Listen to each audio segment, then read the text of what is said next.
Hidup penuh perjuangan tanpa henti. Itulah kata yang selalu ditanamkan Diki, seorang penderita HIV positif agar orang dengan HIV/AIDS atau ODA tidak lagi dijauhi oleh lingkungannya.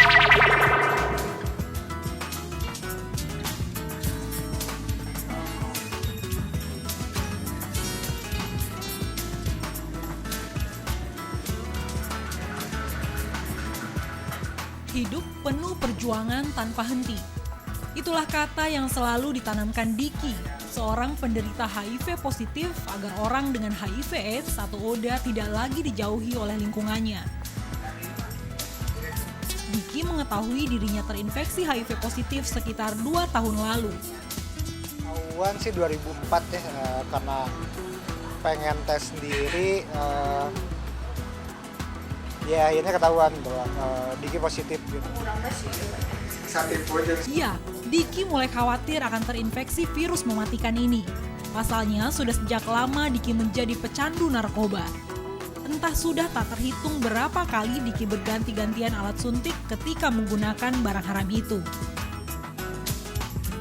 Dulu belum ada yang namanya penyuluhan harus pakai jarum suntik steril, belum ada gitu. Kita belum tahu sama sekali, dan lagian juga yang namanya junkie gitu, pecandu ya.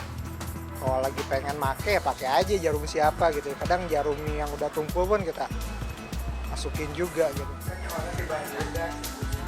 Diki segera menghentikan kebiasaan lamanya itu setelah tubuhnya tak tahan lagi dengan dampak narkoba. Ia sakit, terbaring tak berdaya. Sakit apa ya, dulu udah komplikasi gitu lah. Pokoknya badan udah kurus gitu. Dulu ada flek di paru-paru gitu. Akhirnya jalan aja susah gitu. Napas pendek banget kan dulu. Akhirnya di situ berobat selama 6 bulan. Bed rest kan di rumah, jadi nggak bisa ngapa-ngapain. Semenjak itu Diki mulai sadar dirinya tak boleh selamanya dikendalikan oleh narkoba. Ditambah dengan statusnya sebagai orang yang terinfeksi HIV, ia semakin sadar hidupnya tak boleh disia-siakan begitu saja. Mulailah Diki bergabung dengan Rumah Cemara, sebuah tempat rehabilitasi narkoba di wilayah Bandung. Di sanalah ia berbagi pengalaman dengan para junkie yang ingin pulih dari kecanduannya. Diki sadar banyak di antara junkie yang juga terinfeksi virus ini, dan ia pun yakin mereka butuh dukungan dari orang lain. Inilah tugas utama Diki di Rumah Cemara. Diki itu dia bukan berasal dari rehab. Dia berhenti sendiri, dia hanya ikut kelompok dukungan self help group seperti NE lah gitu, dia ikut, dan dia mau gabung sama kita. Dia mulai dari volunteer sampai akhirnya, karena melihat keseriusan dia, akhirnya kita angkat jadi staff. Disinilah Diki mulai mengerti tentang penyakit yang dideritanya. Sebuah penyakit yang penularannya tidak perlu ditakuti secara berlebihan.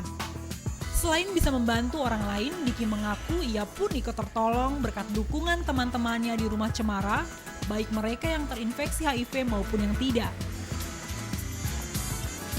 Support gitu, nyemangatin gitu ketika Diki dulu nggak tahu apa-apa gitu tentang HIV gitu, tapi lihat teman-teman yang udah tahu duluan kan, mereka nyaman-nyaman aja kok dengan statusnya gitu. Akhirnya Diki, iya gue juga harus kayak gitu, Diki juga harus kayak gitu. Sebuah pilihan yang sulit pula bagi Oda untuk memberitahukan statusnya pada orang lain. Ya, karena takut akan cap yang buruk dan perlakuan yang tidak baik. Dan sebuah perjuangan pula bagi Diki untuk mengakui pada semua orang tentang statusnya itu. Ya seperti orang biasa tuh, kalau Diki tidak mengakui status Diki, orang mungkin nggak akan pernah tahu gitu. Dan biarkan orang-orang mengambil asumsinya sendiri-sendiri, dan ini loh ada yang ditampilkan nama Diki, ini loh ada yang ternyata bisa juga sehat gitu, ternyata bisa juga berkarya gitu. Sebuah perjuangan agar penyakit ini tak menyebar semakin luas. Sebuah perjuangan bagi dirinya, bagi orang-orang yang bernasib sama, agar bisa diterima di lingkungannya sendiri tanpa ada ketakutan yang berlebihan akan penularannya. Yunita Ahmad Kurniawan, Bandung, Jawa Barat.